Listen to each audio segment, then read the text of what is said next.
news mga katropa o baga kini good news baga kini mga katropa or bad news? Panawlan ni nato ba tinuod ba ni mga igsuan? Kaya gumikan kay Cebu City Medical Center. Mahon na mga nakuno sa Disyembre ning tuiga mga katropa. Diin ang kontraktor maunang dakay mga higala. Detalye sa report sa nato kini pinagi sa pagpamati ni katropang Philip Siruano. Live report.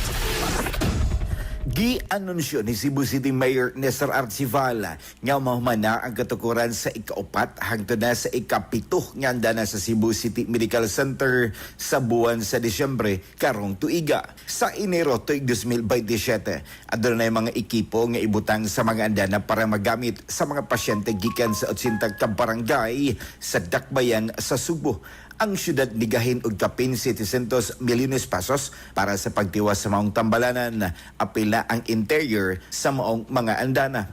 Ang Dakay Construction and Development Corporation maoy nakadaog sa bidding og na-awardan sa Cebu City Government niadtong panahon ni kanhi Mayor Raymond Alvin Garcia.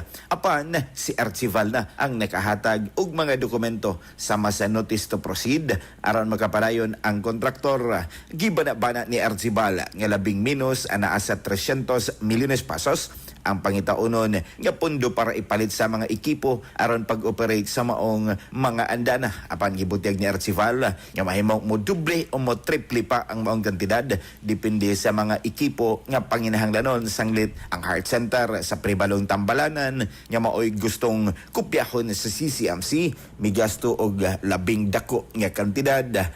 Ang pagpatambal sa maong ospital gibutyag ni Arcival nga libre ang pagpatambal sa maong ospital. Ang CCMC gisugdan pagtugod niadtong tuig 2015 sa panahon ni kanhi Mayor Michael Rama.